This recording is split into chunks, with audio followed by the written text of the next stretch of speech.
explanatory, kind of elongation of what Bhagavan has been saying. He will make two more remarks, and then he sort of would graduate into the next dialogue where Arjuna sort of starts asking questions, and then Bhagavan tries to answer them.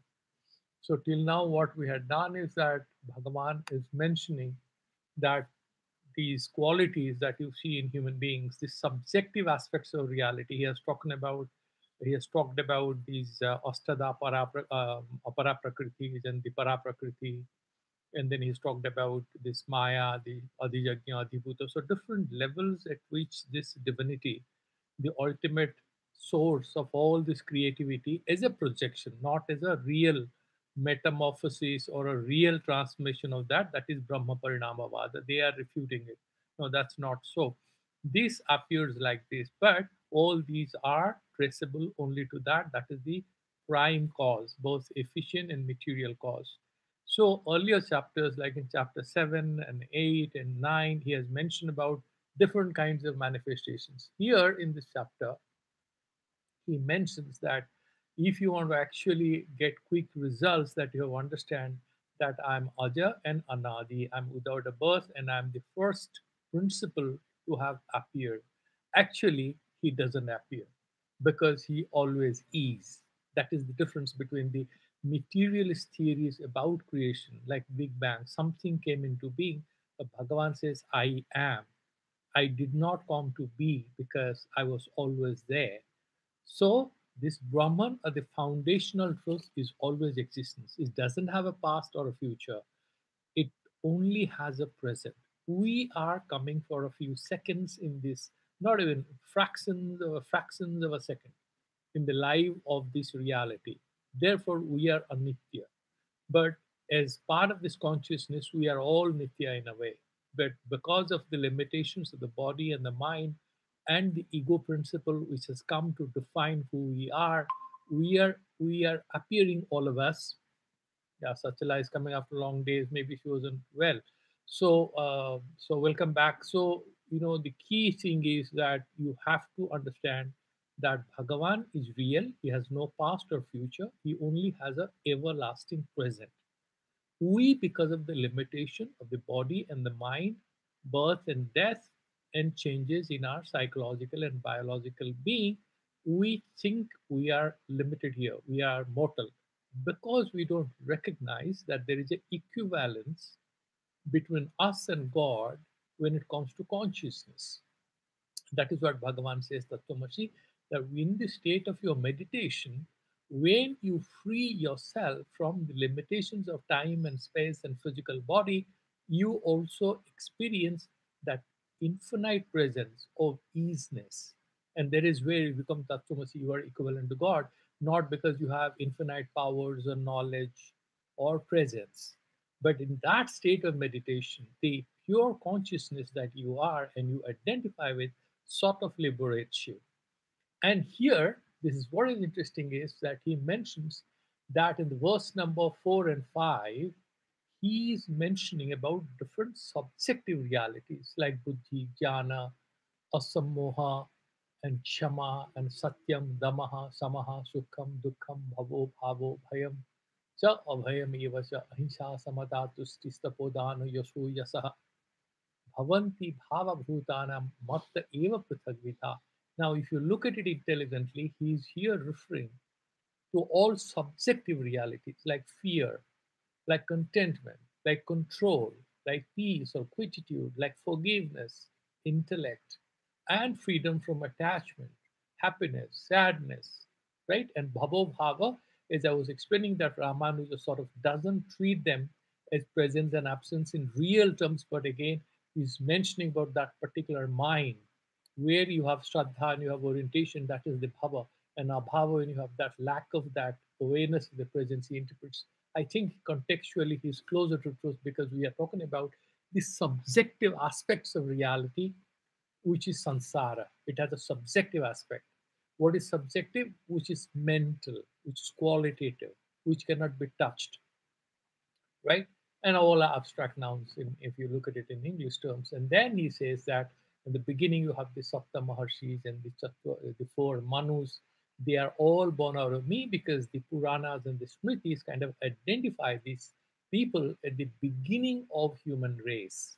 So he's essentially saying that whatever you see as humankind has sort of emerged out of me, and these people cannot even know me. And then he says that even the gods and the Maharshis cannot know me because I'm prior to them, but you can. He's doing giving a lot of encouragement that you can. Why? Because whenever I give the ability for you to realize me or see me, you can. That is divine grace. So if God is compassionate enough to allow us to know him, it's possible. But don't forget, don't take this sentence away from what he has already said in chapter 3 and 4. What has he said? I don't have any enemy, I don't have any favorite. Whatever people get out of me is essentially a return of their own punya, own bhakti. God's grace is nothing but the dividend on our bhakti. It is our bhakti returns to us, our goodness returns to us. We call it God's grace because we have forgotten what are the sacrifices we have made to be good human beings. Sometimes we don't remember our goodness. We are too over self critical. Suddenly, when at a moment of crisis, that particular goodness of ours returns to us as God's grace, we thank God, which is very good because all of us, everything that we have, at the root of all our goodness, all our greatness, everything, what is there? That ultimate divine principle called Ishvara or Brahman. Therefore, he's saying, Aham Sarvasya Prabhavo, I am the material factor which ensures that everything manifests here. And Matta Sarva Pravartate, whosoever is in whatever way becomes interested in whatever he or she wants to do, is sort of with my grace that happens. Iti Matva Bhajante Ma Buddha Bhava Samamvitaha. The intelligent ones. So, what is Bhagavan saying? There was a question which was asked me by one very senior bureaucrat who is also a great student of Vedanta. So, he had asked me long back, so you're studying Vedanta. So, okay, who will do sadhana? I said, I will do sadhana. I said, how do you exist if you believe in Vedanta? Do you exist? Who will do that meditation? On whom? When you are meditating, who is meditating on whom? So, he tried to sort of corner me with these fundamental questions. And now I realize what he was trying to say is that whatever sadhana we are doing cannot make any sense dissociated from the idea of God and His grace. Similarly, whatever we believe is coming to us as a result of God's grace or kindness cannot be explained without a reference to our bhakti, our own punya, our own previous good karmas. That means that there is a strong, irrefutable, undeniable, and indestructible relationship and correspondence between our existence, between our goodness, between our aspirations and efforts to realize divinity, and the compassion and the kindness and the grace of ultimate benefactor of all of us. That's God. So there is this irrefutable relationship. Because we don't recognize it, we feel alone and we do not know how to connect with God. And therefore, God obviously also doesn't recognize us because He has mentioned the one who always thinks about me. For me, for me, He doesn't at all get destroyed, nor I ever get destroyed for Him. That means I don't vanish for Him, He never vanishes for me. This is essentially one reality. And these are two ends at a subjective mental plane of one reality. That is the pure isness, pure consciousness. We are one corner of that vast reality called consciousness, Sachidananda Surupa, who we identify as God or Lord Krishna, as Kali, as Hanuman, is another corner. But there's one field, there's just one field called that pure consciousness. So in that context will make sense and it's sort of very interesting because we will talk about different vibhutis that we'll discuss. So he's saying now that the people who sort of meditate on me in the verse number 9, mat chita mat gata prana bodhayantaha parasparam. So when they meditate on me, this I was mentioning is sort of a good key to our idea of what is pure learning. It's not only guru tells it to shishya, the shishyas kind of share amongst themselves. Parasparam bodhayantaha, they explain to each other. reinforce the faith of each other. They talk to each other. Kathayantasya mam nityam. And they're talking about tushyanti cha ramanti cha. So they are also happy, they feel contented, and they also do ramana in that. They relish as if it's a kind of a divine romance. They are in that sense of beatitude. If you look at some of the Christian literature, they sort of, and also Vaishnava literature, also in Islamic literature, they talk about the relationship between the devotee and God as a romantic affair. It's a love affair, actually. So this famous song, Rubayati Umar Khayyam, which appears like a love poem, is actually a love poem for God. Initially, if you read the way it's translated, you might think that you're sort of writing it for the beloved, but actually it's sort of written for God. So these are, I mean, there are many beautiful sort of, there is this notion of bridal hurt in Christianity. It's saying that sort of love starts with an element of pain, and similarly, this whole Viraha Jantrana in Vaishnava and now also in Christianity, there's something called the dark night of the soul, where you are in love with God, but suddenly you are overpowered by some nastika bhava or lack of faith. And there is this description that the devotee sort of wrestles with God. God tries to convince him to have faith. And then he sort of loses faith, and how he wrestles to re-establish in faith and re-establish on orientedness. He is being settled in that particular boat of love to cross over the ocean, as they call in Vaishnava Dharma. So he's saying, Machita Madgata Prana Bodhayanta Parasparam Kathayantasya Mam Nityam Tushyanti cha Ramanti cha. Param Kathayantasya Mam Nityam Tushyanti cha Ramanti cha. There is another verse very similar in Panchadasi. Tat Kathanam Tachintanam tatkathanam anyonam tattvabodhanam. So you talk to each other about it. Tachintanam, all the time thinking about that. Ishvara Padartha, Brahma Padartha, Atma, what is Atma? Tachintanam tatkathanam. You are all Tachintanam tatkathanam. You are all talking about that. Anyonyam tattvabodhanam. You explain to each other. Okay? Etad eka paratvam cha.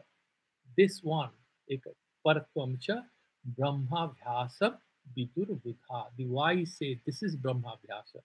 So this is actually Sravana Manana Nididhyasana in daily life. Therefore, if you ever have spent time, I personally think that's a very wonderful aspect of the Vaishnava Parampara. They are supposed to, they meet in temples and they gather in temples. They read a bit of Bhagavad or they talk about stories of Krishna in the villages if you go. And this is an age old tradition. The mothers keep repeating the stories of Lord Krishna to the children, and they are Leela Kathana, as they say. And why should you do it? Because by telling the stories, by repeating it, revising it, there's nothing new in it, but you're actually reminding your inner psyche about your spiritual connection, about your being established in that divine reality, and sort of it weakens your attraction for the false aspects of samsara. Samsara is as an upaya of sadhana is fine. This is a medium. You have to make use of it to sort of enjoy life in the way you want, with a purpose to also ascend to the next level. So that is what he mentioned in the verse number 9. In 10th verse, what he's saying, Tesam satata yuktana, all the time he talks about, nitya saha, again and again they are doing it, right?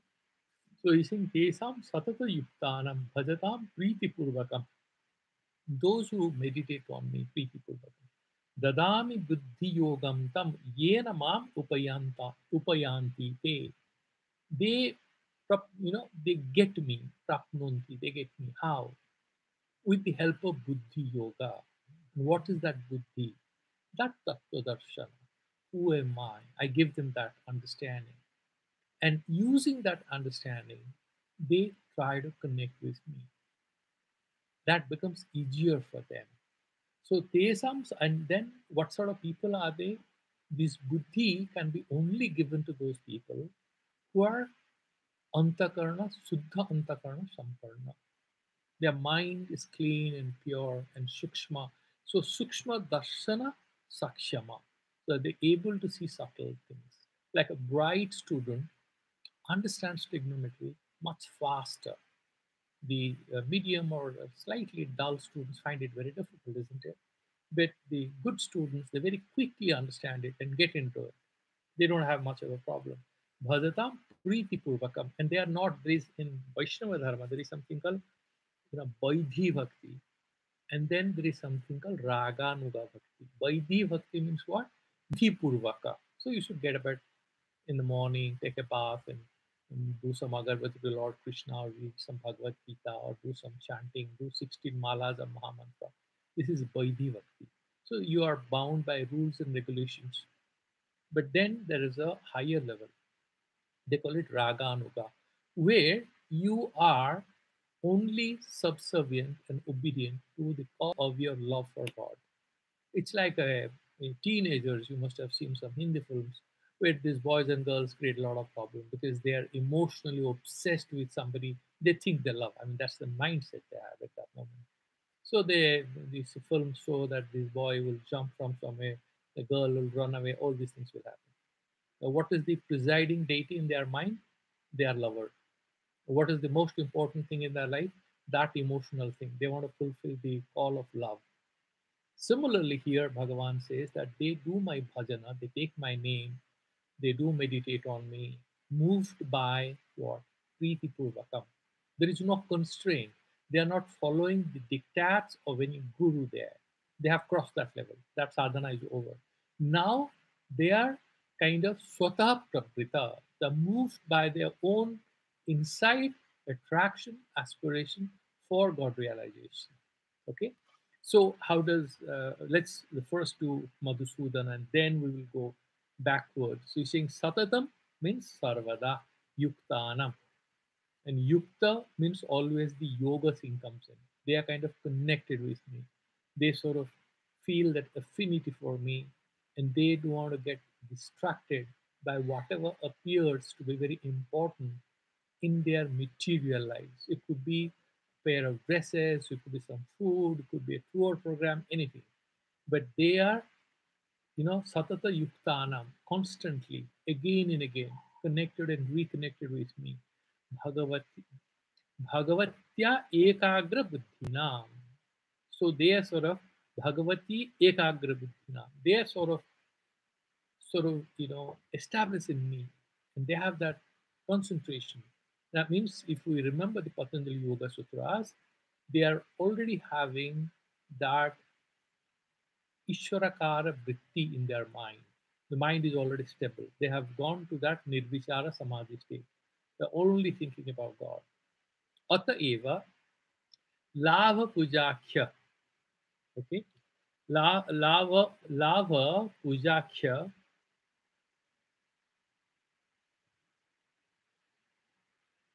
So lava puja khyati adi anavisandhaya.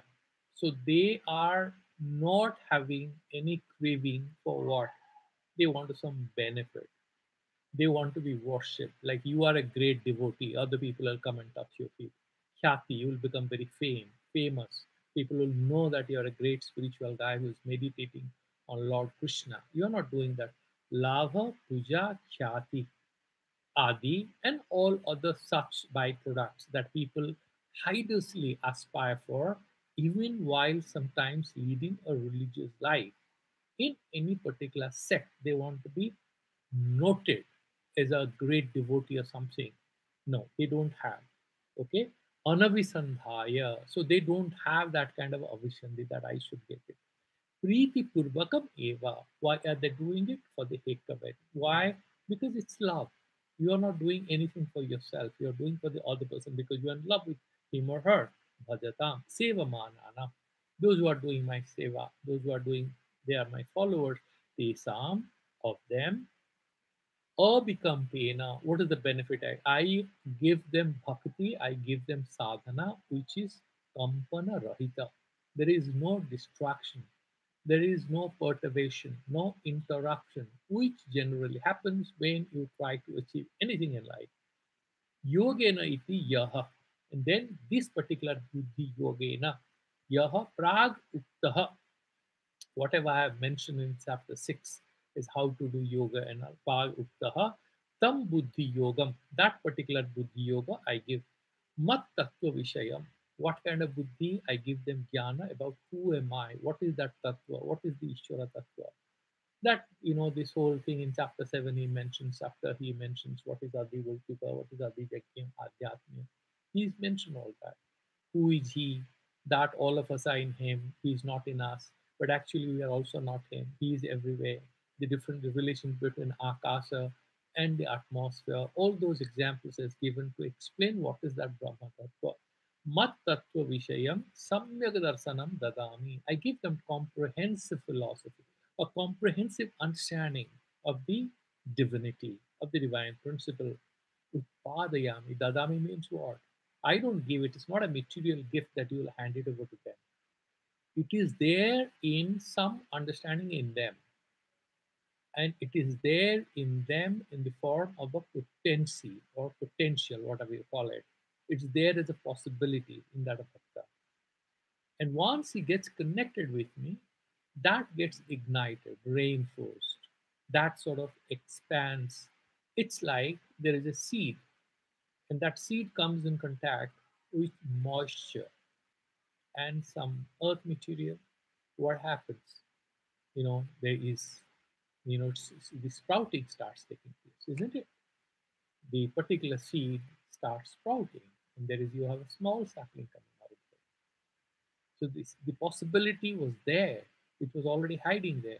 But in the absence of contact with moisture and some earth material, it didn't have a foundation on which to stand and grow. That is what I provide. This bhakti sadhana provides. Okay, Utpadayami. I sort of ensure, engineer, effect, or influence, whatever you call it, that process of transformation in the aspirant who will turn more God oriented. Yena buddhi yogena, by this yoga, buddhi yoga, what happens? Mam Ishwaram Atma Tvena Upayanti. So they will search and reach me.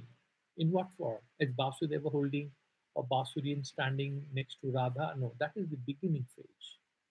When the aspirant graduates to a higher level, Atmatvena, Sarvam Vasudevamiti, he sort of loses, he does all the pujas and all, he loves and cries, looks at Lord Krishna, it's all fine. But he slowly starts realizing that Krishna is not this little form. Krishna is this vast consciousness. And that's why I always like this idea of ISKCON calling themselves Krishna consciousness. They are not talking about Krishna as they do the pujas and everything, but they're talking about the consciousness, which is very important. Okay, so he's saying Mam Ishwaram Atmatvena as Param Brahman, as self. Once you say Atma, that means the devotee is also not different from me, because Atma comprises everything. Upayanti ye machitattvadi prakarehi mam bhajante. Who get me? Those who have this, the earlier verse that he had mentioned, the verse number 9, Machita Madgat Pranaha. Those who are Machita, their mind is filled with my presence, thoughts about me. And then Madgata Pranaha, all the activities also they do, that is also surrendered to me. And they do everything to sort of reach closer to me, come closer to me. Those sort of people, I give buddhi. So this particular verse 9 is a qualification for the grace which Bhagavan promises to give us in verse 10.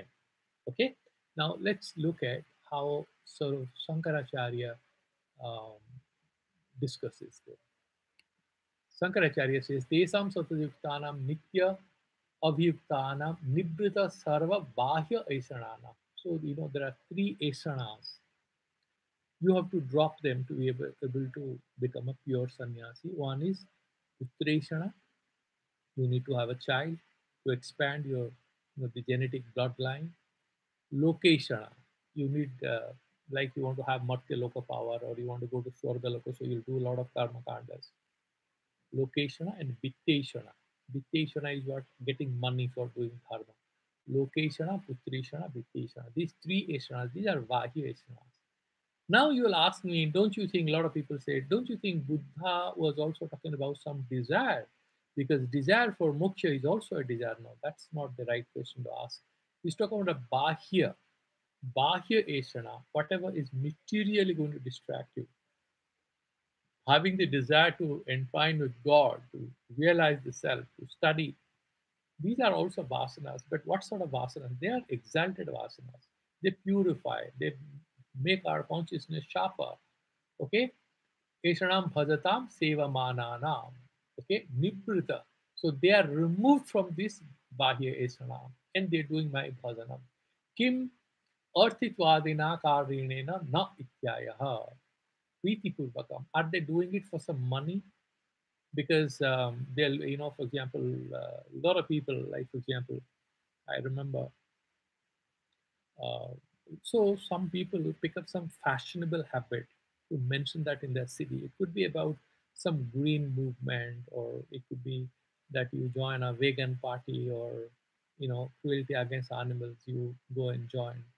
So a lot of people, some people do it out of genuine aspiration, but some people do it because that gives them a good thing to mention in the regime.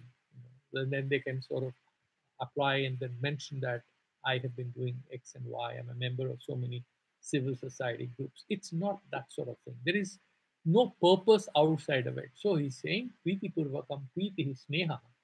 You just want to do it. Love, pure love. Tat Purvakam, Priti Purvakam, Mam Bhajatam Ityartha. So they are the ones who qualify to get this particular Buddhi Yoga, Dadami. What do you mean by Dadami? Prayachami, Buddhi Yoga. And what is Buddhi? Shankaracharya defines Samyak Darsanam, Mat Tattva Vishayam. So, what is Samyak Darshan and Mat Tattva Vishaya? Madhusudan Saraswati has already explained it. We have done that more or less. This is Samyak Darshan, it's a comprehensive view of reality which gives you an understanding of what is that Brahma Tattva, what is the reality like. Tena, with the help of that, what is that? Tena Yoga, Buddhi Yoga, Tam Buddhi Yogam. And with this Buddhi Yoga, you will get what they will explain. So, this Buddhi Yoga I give them.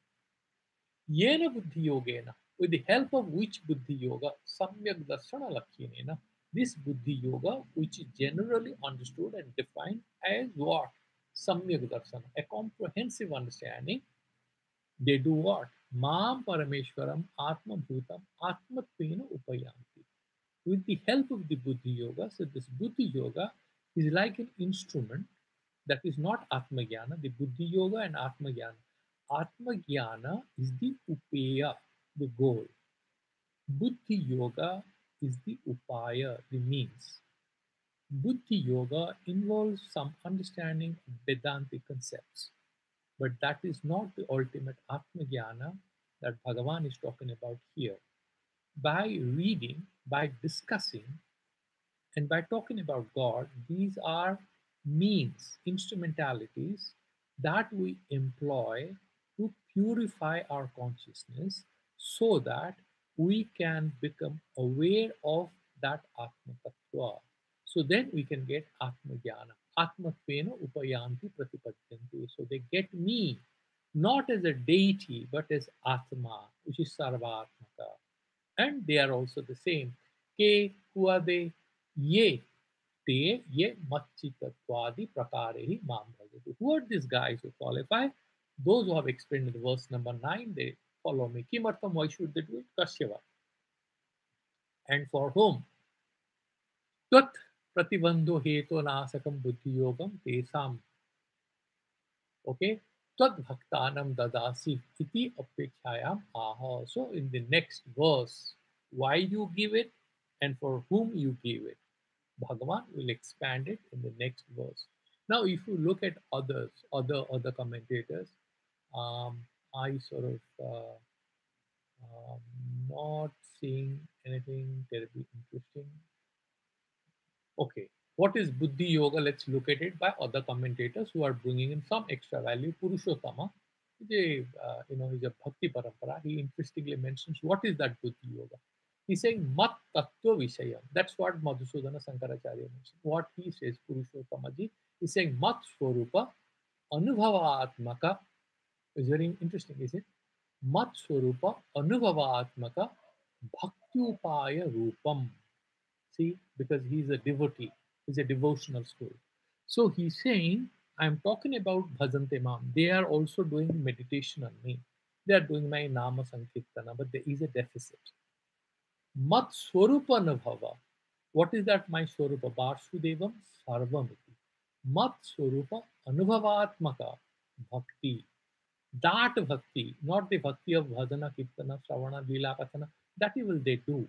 But I will give them a superior, subtle mode of meditation on me called Upasana or Bhakti Yoga. That is the Bhuti Yoga.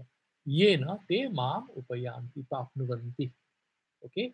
So, upasargena tatha janti yatha tadbhava vachyuti kadapi na bhavati iti jnapitam upayanti. Why that upasarga is there? That they reach me in such a manner that they don't fall from grace, they don't fall down from there. There is a staying power ingrained in that particular sadhana. And is there anything interesting mentioned by anyone else? Um, okay. Now, in Dhanapati, he's again, the great commentator on Sankara Bhashya and all the Advaita Bhashyas. Buddhi Yoga, he sort of re- changes a little. Okay. So, what is he saying?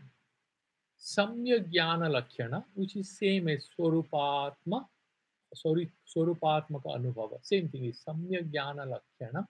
He adds one qualifier here, Abhikalpa Buddhi Yoga. There is no Vikalpa. There is no duality. There is no alternative thinking. This is the only thing. So there is sort of re-emphasizing a mode of um, complete surrender and complete, what do you call it, one single-minded devotion. That is what is sort of highlighted here. Let's go to the next verse. We have already done it in the verse number 11. Then he says, Tesamevanupam partha mahamagyanajam tamaha nasayamyatmavavastu jnanadipena bhaswata. Tesham, in case of them, who are those devotees? Eva anukampartham. Why should I do? These are two questions Shankaracharya has mentioned. Why will you give bhakti yoga, that buddhi yoga, and to for whom? He has already mentioned for whom, but he's sort of trying, Bhagavan will try to mention, re-emphasize certain additional qualifications or expand what he has mentioned about the qualifications so that the devotees have a good understanding. The word Bhagavan says, Tesam, of these bhaktas who are doing prema bhakti. And in what way? Atma Swarupa Darsanatmaka Bhakti Prayogena. So you can say that they are meditating on me, that Atma Rupatvena. Esam eva anukampartham. It is only for my desire or wish or kindness to do anukampa. That is compassionate benefit that they want to bestow in them. Anukampartham aham. What will I do? I do that what? Ajnanajam tamaha nasayami. What is tamaha? The darkness.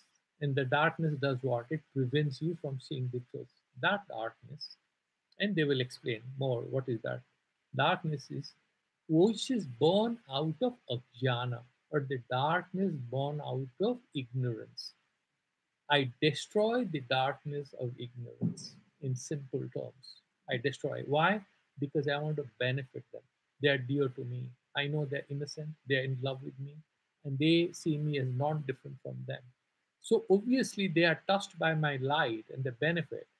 So if you get hold of and go close to a light bulb, what happens? The light bulb doesn't have to, you don't have to touch it, but you can see a lot of things because the light is spreading all around.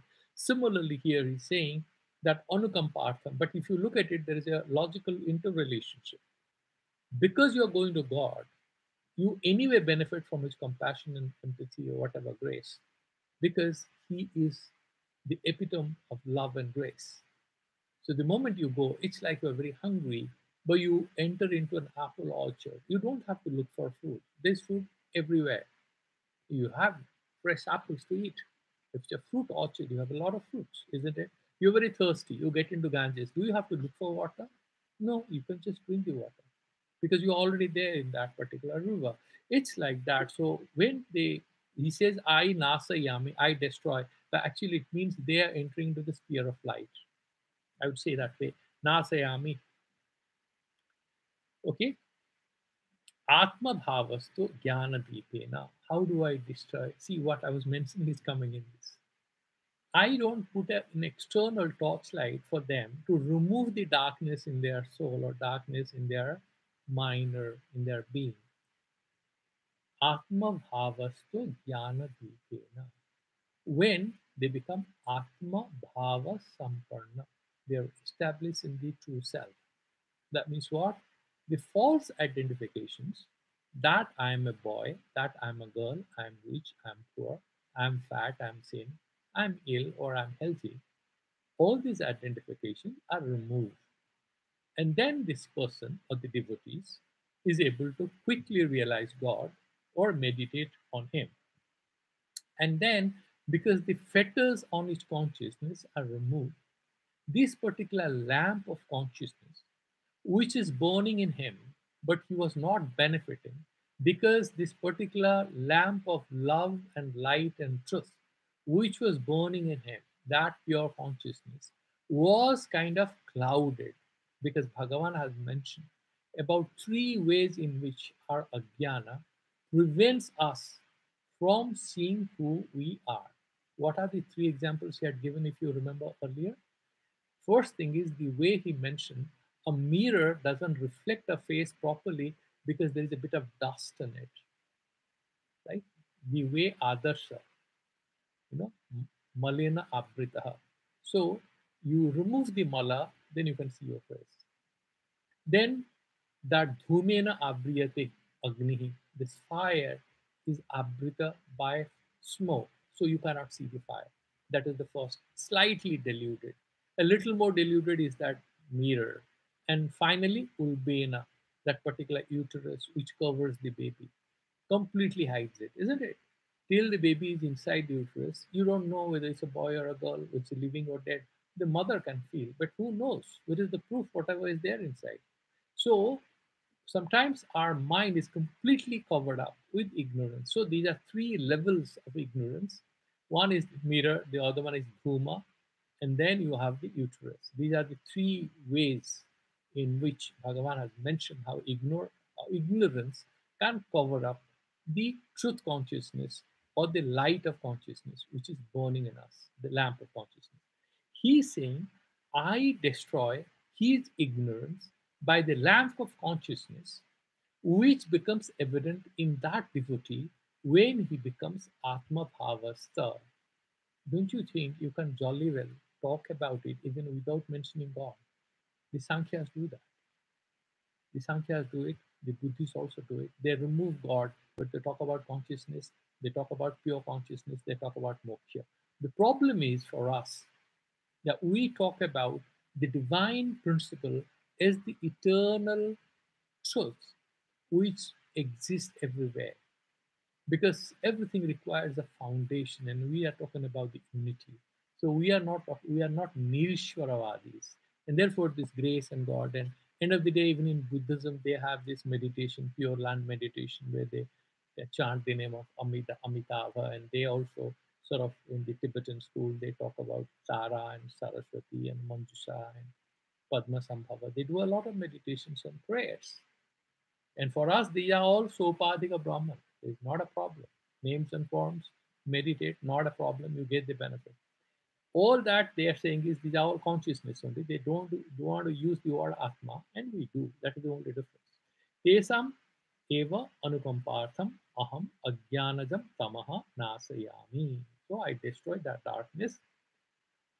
And by what? By what means? Atma bhavasto jnana deepena, the lamp of knowledge, lamp of self-awareness, bhaswata, and that luminosity of that lamp. That is what helps them destroy that darkness. First, let's go the reverse way, the way you are doing it. So, okay, let's first do what? Okay, Shankaracharya, let's do. Tesam eva katham nu nama shreyah syat iti Anukampartham, why should you give them this particular buddhi yoga? He's saying in order to help them. Daya hetoho, because of I'm full of compassion and love and kindness towards my devotees. Aham ajnanadam avivekatah jatam mithya pratyaya lakshana mohandhakaram tamaha nasayami. This is a very long and a beautiful sentence Shankaracharya mentions. What kind of darkness is this? He's saying moha andhakara. What is that moha andhakara? By which you get deluded.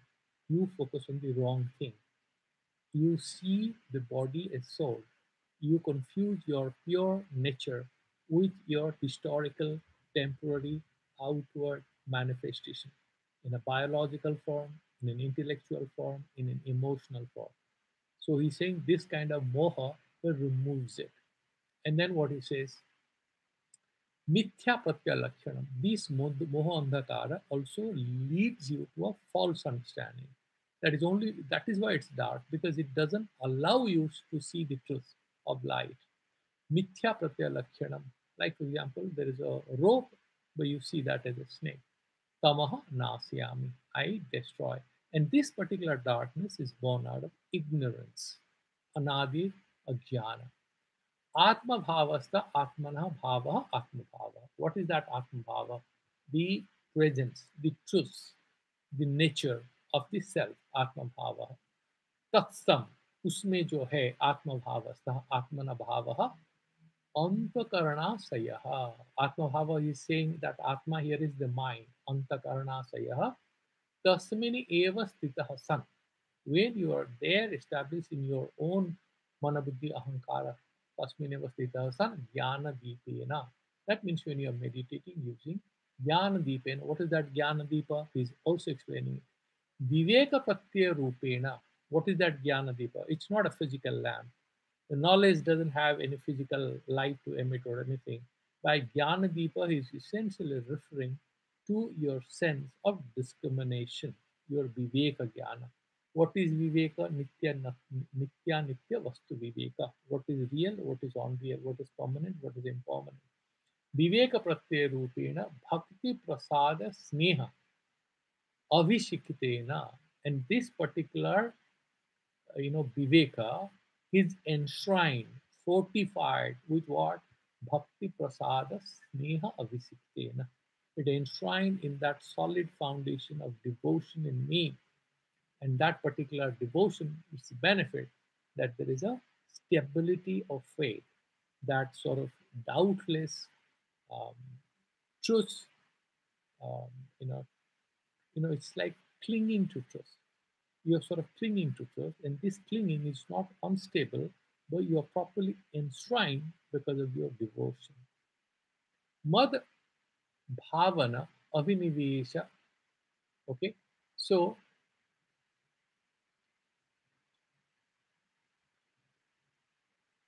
avinivesa vata iritena. So he's saying that this whole thing is kind of they're kind of completely not obsessed but kind of connected with me, established in me. What are the ways in which they do it? Brahmacharyadi sadhana sanskaravat pragyavartina. So there is another set of adjectives he's bringing in. You cannot connect with God while you are actually drinking and dancing and going to market and doing shopping and doing no. You cannot do all that and you remain a great devotee. No. We are talking about an integrated lifestyle. So he's saying brahmacharyadi sadhana sanskara what?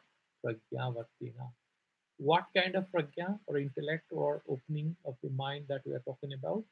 It is guided by a certain rules and regulations of remaining pure and good. So brahmacharya and that sattva sampati, samadhamadi sattva sampati, indriya control, mind control, all that. Vartina, viraktaha antakarana dharena. So your mind is kind of also dissociated from the samsara and its attractions. Virakta antakarana adharena. So that is the foundation. Vairagya is the foundation.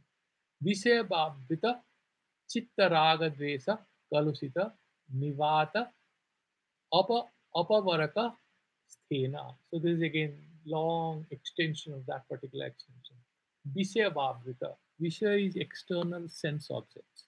and you are sort of oriented away from it.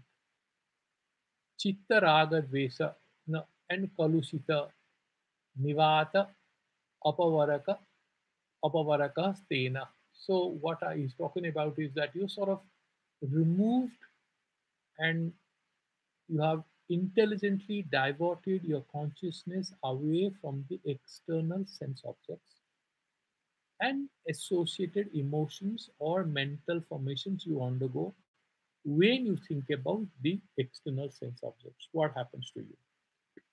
You experience raga, dvesa, and all those things. But you, having disconnected yourself, having been established in vairagya, or what do you call the other orientedness, you're oriented inwards towards the self. So by doing that, then you can, then what you do, your mind is naturally free.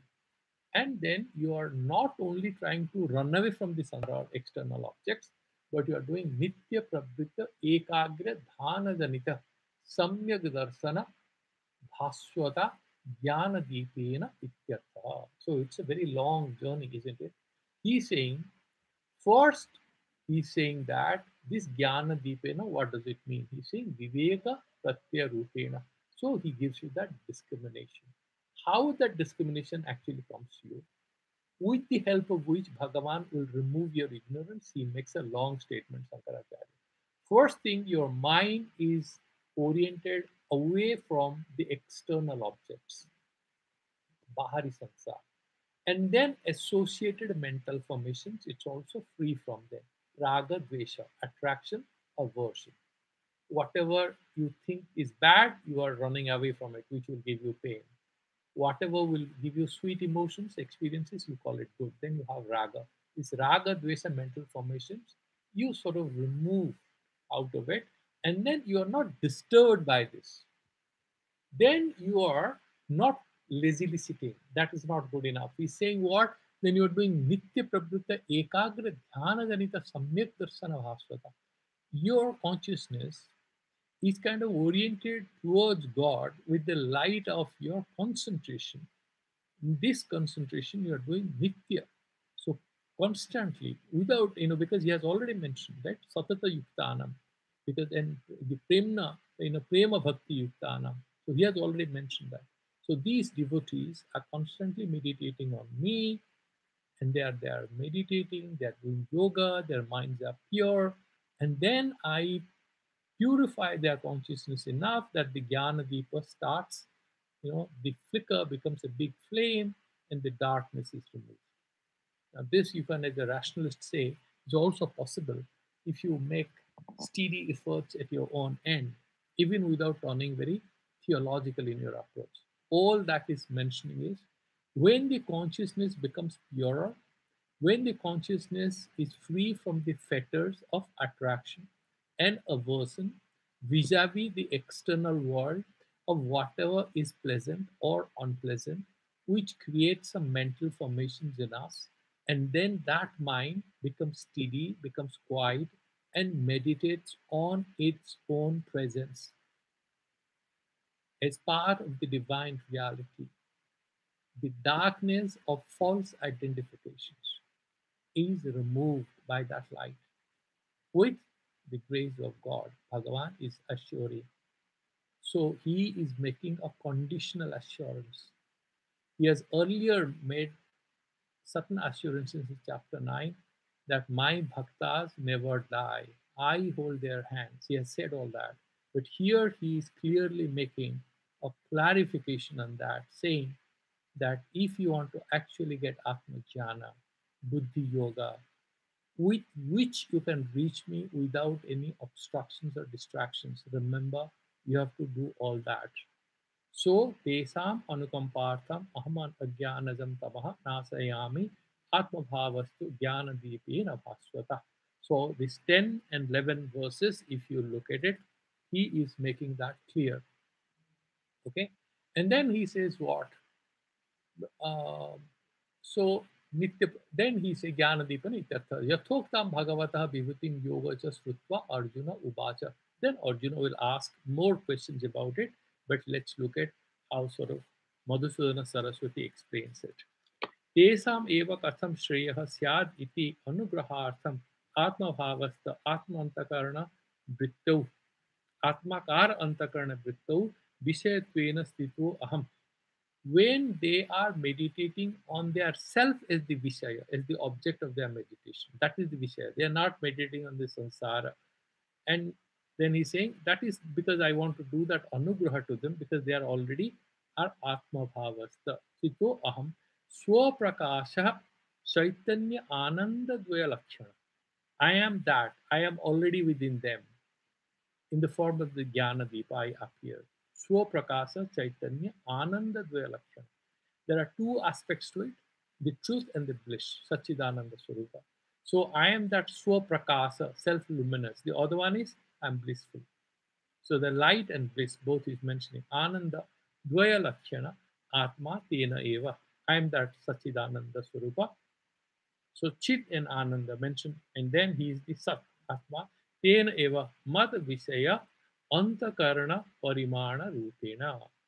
So when this mind of the person is focused on me and his mind is transforming itself to be me, to be that Bhagavad Satta, that Parinama, he meditates on me, experiences that Bhagavad Satta in his mind, Jnana Deepena. That is the light of the self, Jnana Deepena. Okay? So, and what he's mentioning there, that Deepa Sadrishena, that is like a lamp, Jnanena. Jnanadipana means that consciousness, that knowledge of myself, that awareness of the self.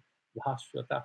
Chidabhasa yuktena aprativadhena. That Chidabhasa word comes. You know what is Chidabhasa? It's a little complicated. Chidabhasa. This Atma reflects in our consciousness, and that is called Chidabhasa. Why it's not there in the stones and the rivers and other things?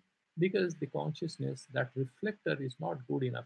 It's not very subtle, it's not very clean. That is why this Chidabhasa is kind of a reflection of the Brahman in our mind. That is Chidabhasa. And he's saying that what Chidabhasa Yuktena. So with the help of this particular Antakarana Chidabhasa Yuktena, Aprativadhyena, and this particular Chidabhasa having been purified, the fetters, the obstructions, the distractions, or any kind of entrapments have been removed. Ajnanajam, ajnana upadanakam. So whatever is caused by ignorance, when ignorance is the material out of which false conceptions are made in our minds. So upadanakam tamaha, that darkness. So what is darkness here? Please think about it. False understanding. Tamaha mithya pratyalakshana. This darkness is not actually physical darkness. Whatever clouds are truth is darkness. That is the darkness. He removes it. Swa Vishaya Avaranam Andhakaram. That particular Andhakaram is Swa Visham Avaranam. What you are, just imagine if I give you an injection, you forget yourself. Then what? You are in ignorance about yourself. So you are in the dark about yourself. That darkness it removes. Swa Vishaya, Atma Vishaya, Avaranam Andhakaram. It covers that up. Tad Upadana Ajnana Nashena. And that particular darkness, what is the material cause of it? What is the material cause? It's ignorance. I destroy that ignorance. Nasayami. Sarva Brahma Upadanasya Ajnanasya, which is the sole material cause of all false understandings we have in life. Jnana Nivartyatvad. And this darkness, this ignorance can be removed how? With a stick? You call the police? No. You give some medicine or antihistamines or allergy tablets or anything. No. It can be removed only with knowledge. Darkness can be removed with light. Similarly, ajnana or ignorance can be defeated with knowledge of it. So jnana nivartyatvat, upadana nasa nivartyatvat cha upadeya upadeyasya. So whatever is upadeya, what does it do? Why you want to look for a medicine? Because that will destroy, that will provide the nidana for whatever disease you have. So this jnana is upadeyatva, is siddha. How? Why is it desirable? Because it helps you to kill the ignorance, which is the mother cause of these darkness. Okay, it's like this. Appears a little kind of going in circles to explain the same thing. Yatha deepena andhakare nivartaniye. Like for example, there's a darkness in a big building or a huge hall. You enter with a lamp. The darkness, however thick, goes away. Nivartaniye deepo utpatim antarena. The moment you bring in a lamp, the next moment na karmana abhyasasya va apeksha vidyamanasya eva ज्ञान उत्पत्तिम अंतरेण अन्यस्य कर्मण अभ्यासस्य वा अपेक्षा विद्यमानस्य एव च ब्रह्मभावस्य मोक्षस्य अभिव्यक्तिः ततः न अनुत्पन्नस्य उत्पत्ति उत्पत्तिः येन क्षयित्वं कर्मादि सापेक्ष्यत्वं वा भवेत् इति रूपकालंकारेण सूचितो अर्थः. So in summary, what he's trying to say, you remember that we have already refuted the Jnana Karma Samuchaya argument earlier. If you have a particular absence, its presence can deny the absence, isn't it? Like, for example, you are hungry, you need food, you don't need good clothes. Good clothes cannot remove your hunger, isn't it? Now, if you are ignorant or you don't know something, if you know about it, then the ignorance of that particular thing can be removed. Anything else cannot remove that ignorance. Similarly, he's saying that ajnana can be removed only with atmajnana. But some people say, I will do a lot of Vaidika karma kanda. Can it remove it? No, that is karma sapekya. Then there will be antakarna suddhi. Then again, you have to do Shravana Manana Vidasa, then jnana. So the karma is fine. In the beginning, initial instrumental factors, yes, it contributes. Can it remove the andhakara? No, no, no. The karma itself forces you into andhakara. Why? If you have kartritva, bhaktritva, buddhi, then karma will create bandha. So karma is supposed to be done for antakarana suddhi. This Bhagavan has mentioned. Therefore, it is essential saying it's not karma sapeksha, but it is jnana. And there is no external instrumentalities which are involved. भास्वत इति अनेन तीव्र पवनादेर इव असंभवनादेः प्रतिबंधकस्य अभावः सूचितः. So bhaswata, that jnana bhaswata, which is luminous, why is it mentioning it? He's saying that there is something called asambhavana. ये कैसे हो सकता है? These doubts. You have a lot of doubts, isn't it? Lots kind of sankas are there. So when you have that asambhavana and other kinds of pratibandhakas, why should I do it? Is the only path? How is it possible? It doesn't look real to me. All these kinds of doubts will put a break, roadblock in your path. So Bhaswata word is mentioned, saying that there is no pratibandhaka, there is no barriers to self-realization. Jnanasya cha deepa sadharmyam. The knowledge is compared with the lamp because both are comparable. Like the light drives away darkness, the knowledge, the self-knowledge drives away self-darkness or the ignorance about the self. Vishaya Avana Nivartakatvam. So, what is that? Whatever covers it up, that is removed. If there is darkness, you put a lamp, darkness goes. That Avaran, it goes. Vyavahare Sajatiya Para Anapekhyatvam. And this lamp doesn't require another torchlight. You burn the lamp, it removes darkness. You don't need another torchlight to show here is a lamp. Similarly, once you have jnana, you don't need the help of puja or archana or tantrics or this or that. You don't need anyone. That is the best part of Vedanta. You will not run to any gurus, whosoever, howsoever great he may be. You will not run to him. You love your books, wherever you study, that is fine. Whosoever you study from, that is fine. Okay, all of you are sadhakas. There is an equality before Param Brahman. You can have some, sort of one-to-one relationships. That's a different thing. But the truth of the matter is, Lord Shiva is all our guru of all of us. Okay, so he's saying you're not sapek here, and then it's completely independent. Sajatya para anapekya, from not dependent on any other karma or anything. So utpati atirikta sahakari anapekhyatvam ityadi rupaka vijam drashtavyam. So whatever causes the destruction of darkness, that is that jnana. You don't need any additional instrumentalities or props, as they call it, in order to fight and defeat darkness or ajnana. That is up. We'll stop here. That is the verse number 11. Then Arjuna will start asking questions, 12 onwards, and then Bhagavan will give a long, long answer about the yogas from verse number 19. So maybe tomorrow we will try to finish as many of the questions of Arjuna. So I'll stop here and you can ask many questions so we can do the something like that. Om Swamiji. So